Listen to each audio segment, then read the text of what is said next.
7ª regra que eu coloquei aqui é que você deve lavar as mãos com frequência. Eu vejo muitos profissionais que atendem com auriculoacupuntura e por só trabalhar com semente, muitas vezes não quer trabalhar com agulha, diz, pra que eu vou lavar e higienizar a mão? Não vou ter nem risco aí invasivo nesse pavilhão auricular, não vou perfurar esse pavilhão auricular, então não tem pra que lavar as mãos.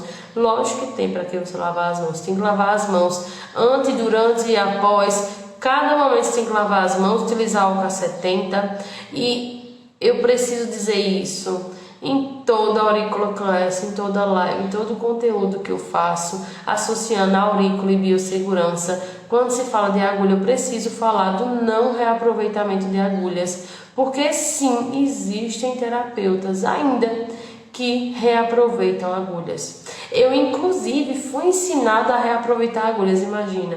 O primeiro curso que eu fiz, eu fui ensinada a comprar tubos de ensaio, onde eu atendia o paciente. Quando terminava a sessão, eu ia higienizando, imagina, cada agulha, colocava dentro desse tubo de ensaio que tinha lá um algodãozinho com álcool 70, colocava a ponta da agulha nesse algodão e deixava, colocava, etiquetava, né, colocava o nome do paciente, entregava ao paciente algumas vezes eu ficava com ele. E por que eu entregava de início? Porque foi me orientado assim, entregue, deixe com o paciente, e aí na outra sessão você resgata essas agulhas.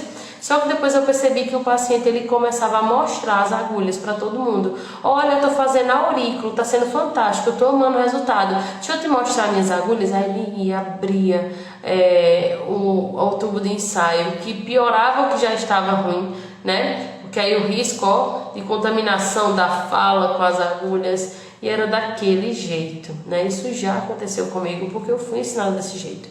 Hoje em dia eu sei, hoje em dia eu não faço mais isso. Hoje em dia eu falo, né? Hoje, agora não, muito tempo, né? Só foi isso no início da minha carreira. E aí eu aprendi depois que a gente não pode entregar a agulha para o paciente, que a gente não reaproveita a agulha.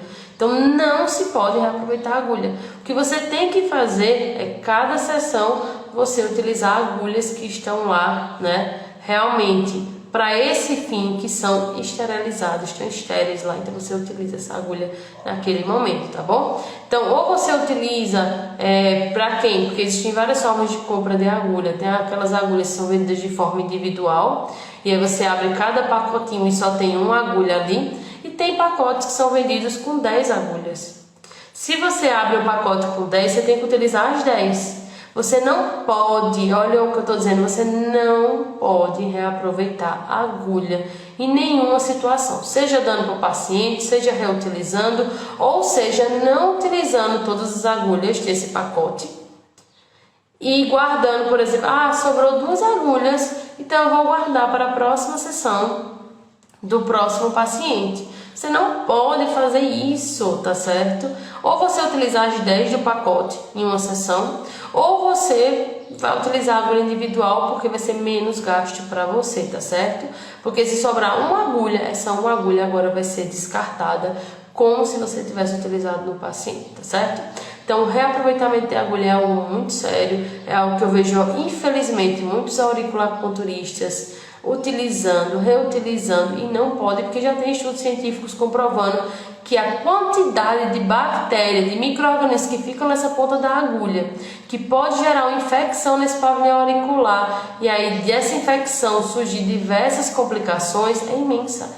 Então não se reutiliza a agulha, joga-se fora. No meu consultório, o que é que eu faço? Vira e mexe, a gente perde sim um quantitativo de agulhas.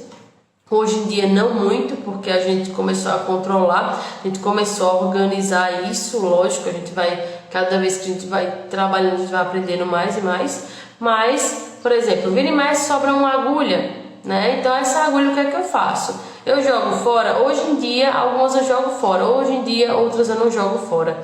E o que é que eu faço com essas que eu não jogo fora? Eu coloco nas plantinhas, né? Eu coloco nas minhas plantinhas, eu coloco nas plantinhas da casa da minha mãe, eu dou a amigos que colocam em plantas. Por quê? Porque a agulha de acupuntura, eu consigo fazer a acupuntura nas plantas também. A gente consegue fazer com que a planta ela cresça mais. Então, o que é que eu estou fazendo? Eu estou levando para uma plantinha aí sem nenhum problema. O que a gente não pode fazer é utilizar em outros seres humanos, ok? E, além disso, Cuidado na higienização da sua pinça, do seu apalpador, tá certo? Se na sua pinça você utiliza ela também na sangria para limpar esse excesso de sangue, então a higienização dela é diferente da outra pinça que você utiliza só para colocar as sementes, os adesivos no pavilhão auricular do seu paciente, que aí sim essa pode ser higienizada com álcool 70, mas a outra não, tá certo? Então tenha cuidado com isso. E aí talvez você ao assistir, né, esse auriculoclass diga, meu Deus, como eu cometo alguns erros. Existem outros erros que são cometidos, só que nessa auriculoclass não deu para abarcar todos eles, né? Por isso que é importante que o pessoal da nossa formação, do nosso curso, quando eles têm o curso, eles têm junto essa associação de limpeza, de como fazer a higienização, da biossegurança, porque é muito importante.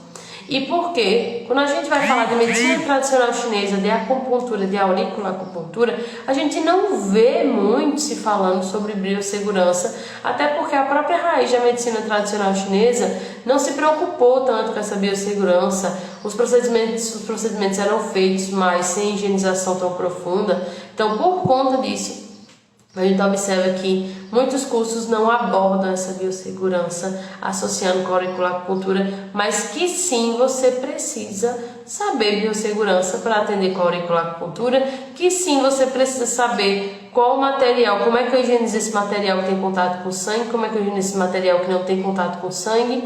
Então existem diferenças e procedimentos que devem ser seguidos.